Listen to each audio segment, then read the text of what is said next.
Welcome to Forthright. I'm Sue Lonnie Madsen, and this week's column and commentary focuses on the grassroots of our system of government, gathering with neighbors at a precinct caucus.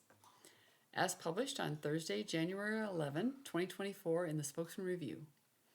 Iowa likes to brag their caucuses are first in the nation, but here's a little secret. This year, Washington Republicans beat Iowa to the caucus room by 2 days. Washington Republican caucuses will be Saturday morning, January 13. The heavily hyped Iowa caucuses will be Monday night, January 15. But while the gatherings sound similar, it's like comparing apples and corn. In Iowa, Republicans and Democrats traditionally gather to caucus simultaneously by county. Iowa parties usually hold what might be better described as a closed presidential primary on their state caucus night, taking a vote that binds delegates to their respective national conventions to support specific candidates.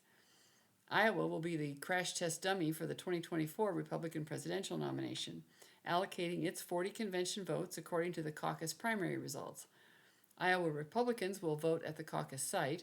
Iowa Democrats will send in their votes by mail to avoid a repeat of the embarrassingly public 2020 app crash. It also lets Democrats sit on the Iowa results so South Carolina can go first, a Biden request after South Carolina resuscitated his campaign after a poor showing in Iowa in 2020. National media will dissect the results and debate who has the bragging rights for a week, right up until New Hampshire votes on January 23rd. New Hampshire voters will be faced with 24 Republican and 21 Democratic nominees on the ballot. In Washington, the March 12th presidential preference primary will have 5 choices on the Republican ballot and 4 on the Democratic ballot.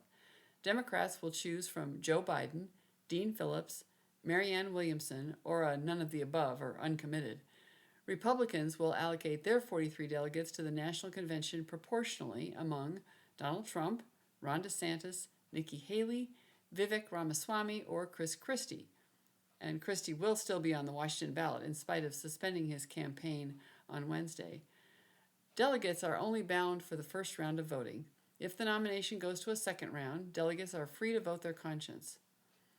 Who those delegates are matters in a contentious year, and that's where Washington's caucuses come into play. Precinct caucuses are the seedbed of the grassroots of politics. Interested neighbors gather to choose delegates to the county convention, where delegates will be elected to the statewide convention, where delegates will be elected to attend the national convention this summer. Washington Democrats' progression from caucus to national convention is similar, but won't start until they hold caucuses in April, gathering by legislative district rather than by county. The drawn-out processes can feel as tedious as watching grass grow. It takes dedication to stick with it. Washington Republicans have a new reason to seek election as a delegate to the state convention. For the first time, the convention will be held prior to candidate filing week. There, the delegates will endorse Republican candidates for each statewide and federal office. It surprises voters who only tune in when they have their ballot in hand to find out the weak role Washington parties have in selecting candidates. Anyone can file for any office and declare themselves a member of a party, whether they've ever had any contact with the party organization or not. Parties can recruit good candidates or plead with weak candidates to step aside, but there's never been a mechanism for either the Republican or Democratic parties to be involved as formal gatekeepers. The new endorsement convention won't limit who can file saying they prefer the Republican Party, but it does mean for the first time voters will know which candidate the party prefers. And, not surprisingly, a political party prefers candidates who are team players. Anyone seeking to be on the roster for a state Republican endorsement must pledge to support the nominee. If you've ever considered yourself a Republican, be there on Saturday to prepare the seedbed and start planting seeds. Find your precinct number or precinct name and where your caucus is by visiting wsrp.org/convention. In Spokane County, go directly to convention.spokanegop.com to register and make the 9 a.m. check-in process faster for an on-time start at 10 a.m. If you're a Democrat or lean Democrat, follow the announcements at waddemocrats.org for caucuses in April 2024. The world is ruled by those who show up.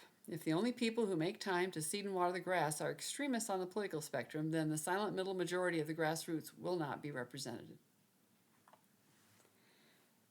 So I've been volunteering with Braver Angels for over 2 years now, and it's an organization that's focused not on changing anyone's mind about policy issues or political beliefs, but a place to learn how to disagree more accurately by really understanding where somebody else is coming from, and to practice disagreeing about politics without coming to blows, verbal or otherwise. We could use more of that. And it's not just about disagreeing better between the red and blue teams. The toughest barriers to bridge are when there is disagreement within a political party, when disagreeing risks shunning by your own side. One conclusion I've come to after 2 years of focusing on tools for depolarizing conversations is that our system, our two-party system, needs two parties that aren't suffering internally from civil war.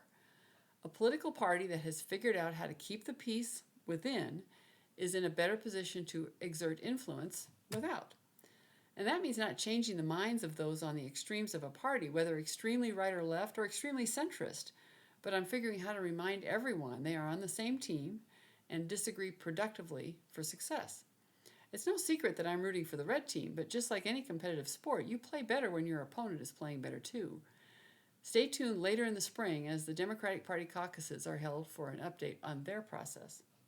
Meanwhile, I hope that you will, if you are Republican or lean more conservative, will participate in the caucuses on Saturday, January 11th. Thank you for joining this edition of Saturday, January 13th. Thank you for joining this edition of Forthright. Subscribe at Substack with or without a pledge for notification of new content. And as always, you'll find additional reference links posted there so you can check things out for yourself.